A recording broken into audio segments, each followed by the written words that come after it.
Di era Society 5.0 ini, media sosial menjadi salah satu kebutuhan yang tidak bisa dipisahkan dari masyarakat.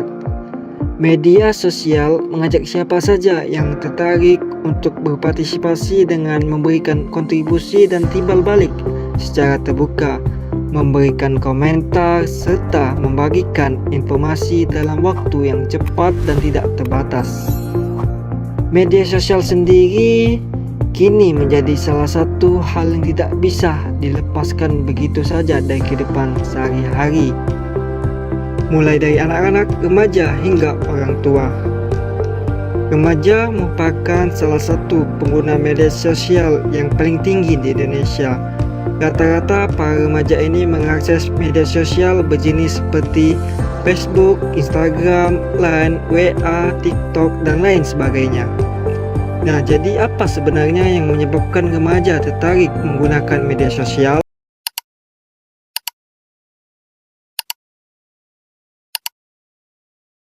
Assalamualaikum warahmatullahi wabarakatuh.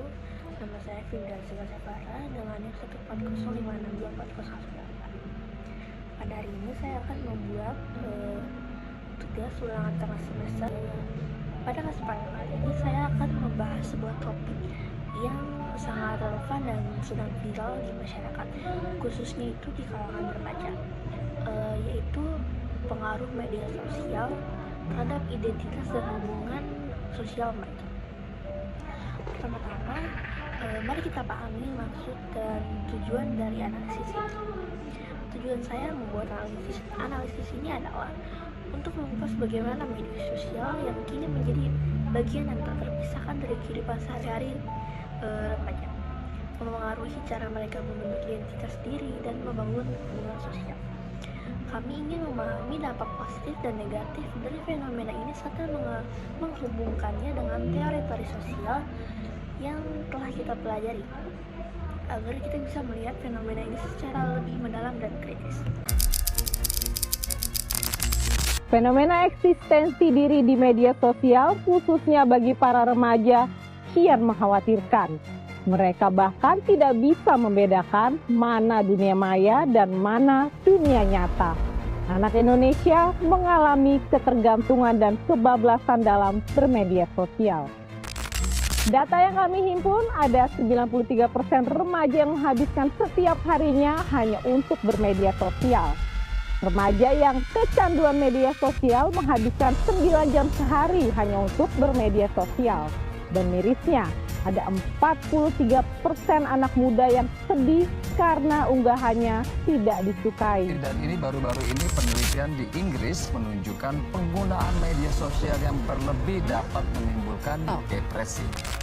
Beberapa hal yang kerap muncul ketergantungan atau cemas jika tidak menggunakan media sosial, membandingkan hidup kita dengan orang lain, membawa permasalahan dunia maya ke dunia nyata, hingga mempengaruhi mood. Instagram ini dinobatkan sebagai media sosial yang paling sering digunakan untuk melakukan perundungan atau bullying secara online. Media sosial seperti Instagram, TikTok, Twitter, dan Facebook telah menjadi platform utama di mana remaja itu berinteraksi, mengekspresikan diri, dan membangun komunitas. Namun, di sisi lain, media sosial juga memunculkan tekanan sosial, seperti keinginan untuk mendapatkan banyak like, pengakuan, serta menjadi takut akan penolakan yang bisa mempengaruhi kesehatan mental mereka. Menurut pandangan pribadi saya, media sosial pada dasarnya adalah alat yang netral. Namun, penggunanya itu yang intensif oleh para remaja dapat menjadi pedang bermata dua. Di satu sisi, media sosial itu memungkinkan remaja untuk mengeksplorasi berbagai identitas, menemukan komunitas yang sejalan, dan memperluas wawasan sosial mereka. Namun di sisi lain ada resiko distorsi citra diri, ketergantungan pada validasi eksternal, dan tekanan untuk selalu tampil sempurna yang dapat menimbulkan stres dan aliansi sosial. Fenomena ini sangat erat kaitannya dengan teori interaksionisme simbolik. Teori ini menekankan bahwa identitas diri terbentuk melalui interaksi sosial dan proses pemberian makna simbolik. Media sosial itu berperan sebagai arena interaksi yang sangat luas dan dinamis, di mana para remaja itu mengkonstruksi dan mempresentasikan identitas mereka melalui simbol-simbol seperti foto, komentar, dan postingan. Namun identitas ini juga dipengaruhi oleh respon sosial yang mereka terima, seperti like, komentar, atau bahkan kritik yang semuanya membentuk makna yang mereka berikan pada diri mereka sendiri. Selain itu, teori konstruksi sosial realitas juga relevan untuk menjelaskan bagaimana media sosial membentuk persepsi remaja terhadap realitas sosial. Media sosial ini menyediakan realitas sosial virtual yang seringkali idealistis dan terkurasi, sehingga remaja bisa menyesuaikan diri dengan ekspektasi yang dibangun dalam ruang digital ini, yang kadang berbeda jauh dengan realitas di dunia nyata. Lalu yang terakhir itu ada kesimpulan. Pengaruh media sosial ini terhadap identitas dan hubungan sosial para remaja itu merupakan fenomena sosial budaya yang kompleks. Media sosial ini memberikan ruang besar bagi para remaja untuk berekspresi dan bersosialisasi, tapi juga membawa tantangan baru yang harus dihadapi dengan pemahaman kritis. Dengan memahami fenomena ini melalui teori sosial, kita bisa lebih sadar dan bijaksana dalam menggunakan media sosial, serta membantu remaja untuk membangun identitas yang sehat dan hubungan sosial positif. Demikian analisis saya yang telah saya buat, semoga bermanfaat.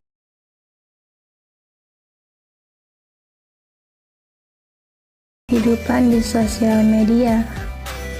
Seiring berjalannya tren di media sosial, hal ini mampu membawa dampak bagi perubahan gaya hidup remaja. Pengaruh budaya luar juga memberikan dampak buruk bagi remaja yang menggunakan media sosial, sebab cenderung masuk dan ikut dalam budaya barat dan lupakan budaya bangsa Indonesia.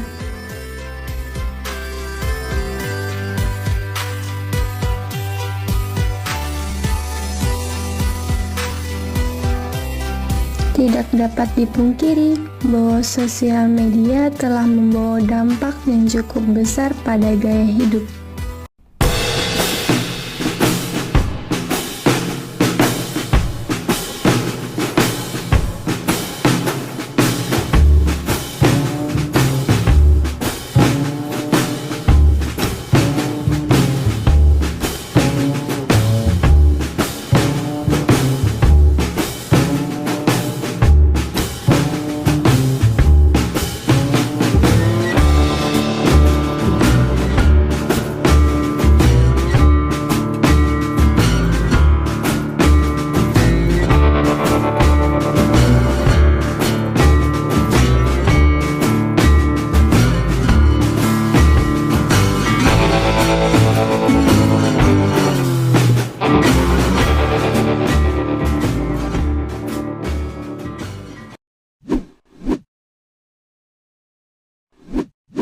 If you're on social media and you're scrolling and you don't even know why you're scrolling, like you don't even know what you're looking for, your dopamine system has been tapped out and you need to take a break from it.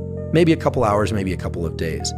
I think social media is great. I teach science on social media. I see you all the time on social media. You know, there's a lot of great social interaction. There's a lot of opportunity to learn and see things. Some are funny, some are interesting, some are disturbing.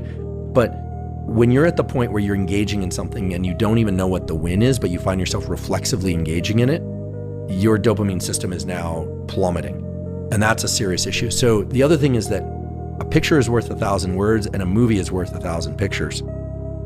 Our visual system is so tuned to watch motion and to see movies So you're seeing movie after movie after movie after movie. What's happening is the context is switching constantly. The human brain has never been confronted with context switching at this rate. But this is the first time that you can walk around with your television. You can have it in your car. You can have it on the plane. Unlike email or reading an article online, social media is, you can scroll through 1,000 different or 100 different contexts within 5 minutes. And that's a big override for the brain. And then the rest of the world seems kind of boring.